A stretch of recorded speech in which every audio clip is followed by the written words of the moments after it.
और अशोक उस बुड्ढे की चिता को अग्नि देते समय यही सोच रहा होगा। ये ऐसे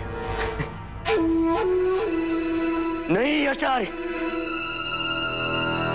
नहीं, मैं आपका अशोक, मगध का महायोद्धा, सम्राट वनराज, जिसे आप मगध के भावी सम्राट के रूप में दिखते आए हैं, मैं अनाथ हो जाऊंगा जब। एक आप ही तो थे वो मूर्ख जो सोचते थे कि मैं भ्राता सुशीम से अधिक शक्तिशाली बनूंगा। आप ही तो थे वो मूर्ख जिन्हें मेरी योग्यता का भ्रम था।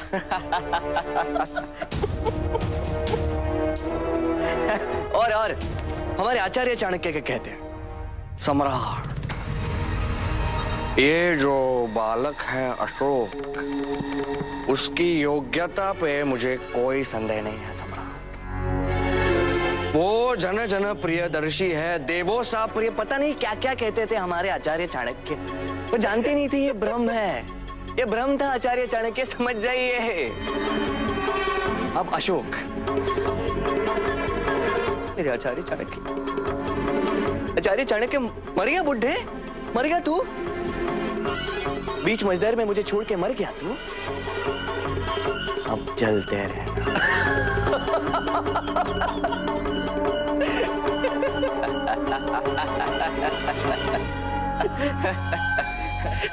धीमे धीमे बोलिए राजकुमार, किसी ने सुन लिया तो। देखिए,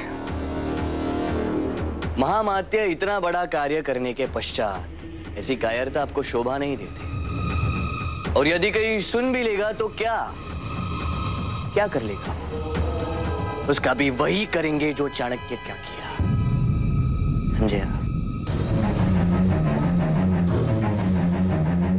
अब निश्चिंत रहिए और उत्सव मनाइए कि कैसे आचार्य चाणक्य की हत्या का आरोप दास्तान पे चला गया, वो भी आपके और राजमाता हेलेना के एक सोच के कारण। मर गया बेचारा दास्तान, अब किसी को सत्य ज्ञात नहीं होगा। राजकुमार आप। वाह वाह, सुषिम ठीक कह रहे हैं। अभी उत्सव मनाइए, जो हुआ भूल जाइए। ना भूला जाएगा ना ही भूलने दिया जाएगा।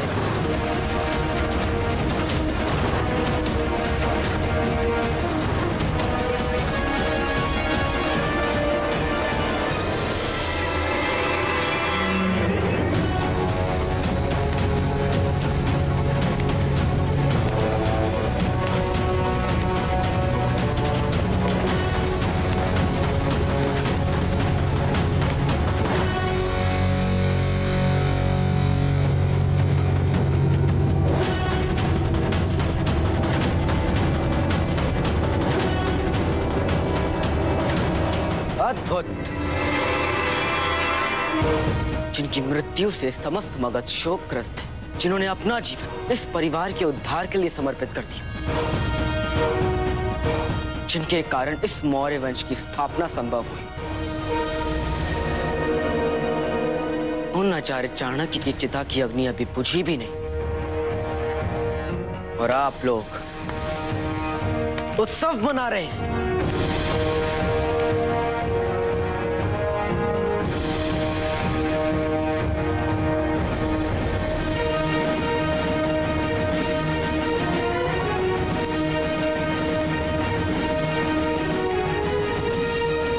ये मृत्यु का शोक नहीं, ये तो विजय का उत्सव प्रतीत होता है। संसार तो यही जानता है कि आचार्य की हत्या दास्तान ने की है, पर आज ये रहस्य मैं आप सबको बताने आया कि आचार्य की हत्या दास्तान ने नहीं की है,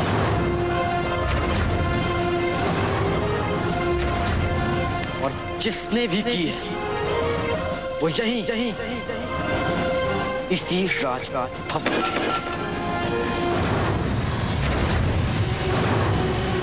अशोक, आचार्य चाणक्य की मृत्यु का तुम्हारी मनस्थिति पर गहरा प्रभाव पड़ा है।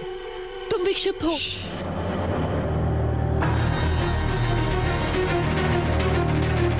इस राजभवन में केवल यही एक स्थान है जहां पर क्षति का दुख नहीं, उत्सव मनाया जा रहा है।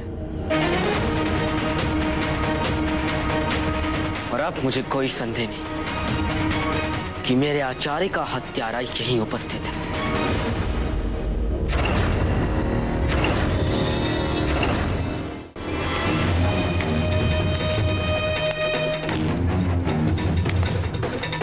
वो आप हो सकती हैं, क्योंकि आचार्य के कारण आपके पुत्र राजकुमार जस्टिन को मृत्यु दंड मिला।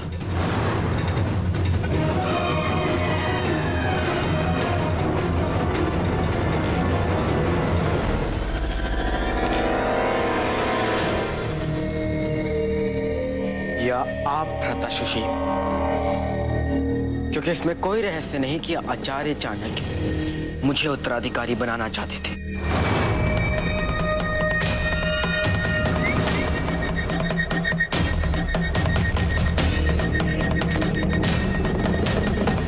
या फिर आप महारानी चारुमित्रा, कि आप अपने पुत्र भ्राता सुशील को सिंहासन पर बैठाने के लिए कुछ भी कर सकती हैं।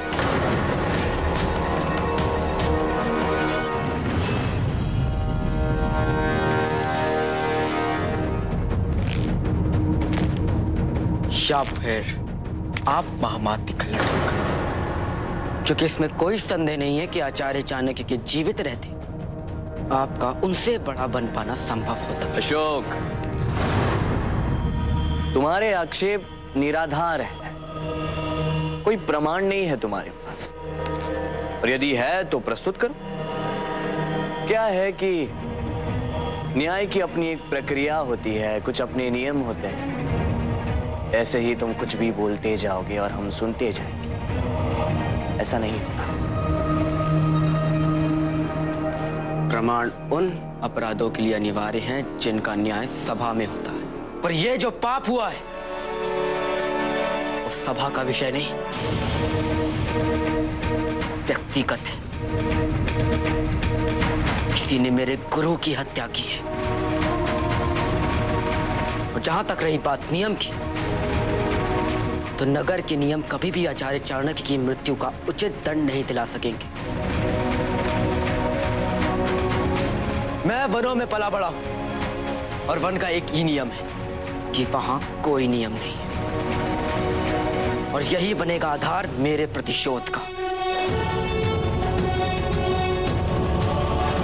जिस दिन मुझे ज्ञात हो जाएगा कि मेरे आचार्य का हत्यारा कौन है, वो दिन उसका अंतिम दिन।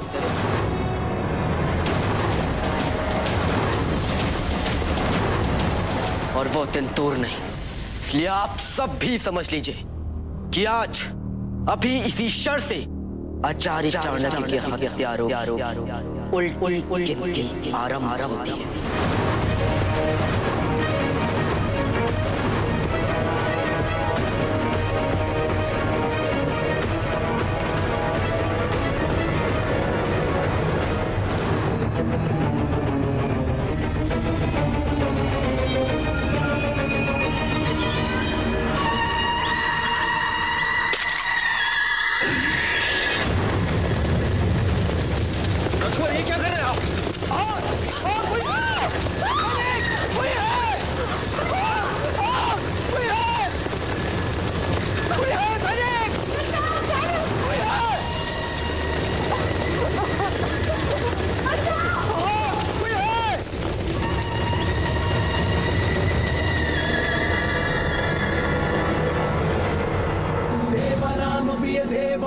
प्रिय देवा नाम प्रिय देवो सा प्रिय वो कहलाए। है महान जन जन समदर्शी चक्रवर्ती राजा प्रियदर्शी वो कहलाए। जिसने दिखा दिया है कि राज परिवार में अपनाए जाने के पश्चात भी ये तुच्छ का तुच्छ ही रहेगा। पर इसमें इस बेचारे की क्या गलती है? इसके शरीर में आपका रक्त जो दौड़ रहा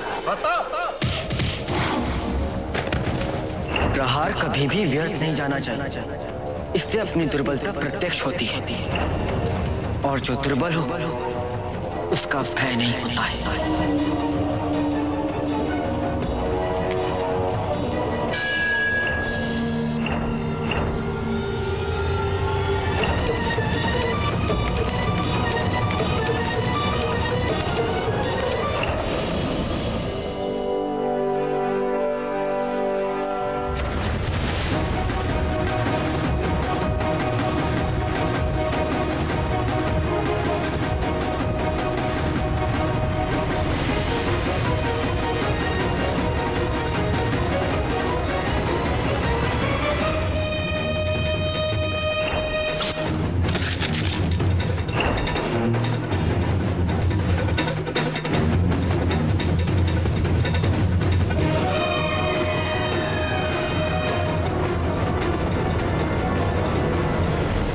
पता चल गया कि हमने किया है, हमें नहीं छोड़ेगा।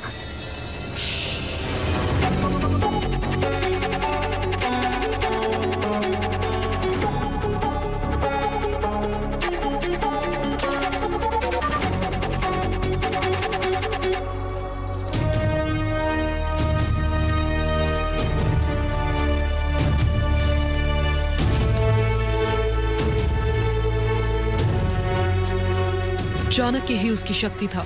केवल चाणक्य के समर्थन के कारण वो अपना स्थान पा सका, अपने अधिकार पा सका और चाणक्य की हत्या से वो टूट चुका है, निर्बल हो चुका है। वो कह रहा है कि उसे पता है और वो दंड देगा, पर देखना आचार्य के बिना वो कुछ भी नहीं कर पाएगा। धीरे धीरे वो अपने आप समाप्त हो जाएगा। अरे जब उसका गुरु, मगध का सबसे शक्तिशाली व्यक्ति आचार्य चाणक्य हमारा कुछ नहीं बिगाड़ सका, तो ये कौन है?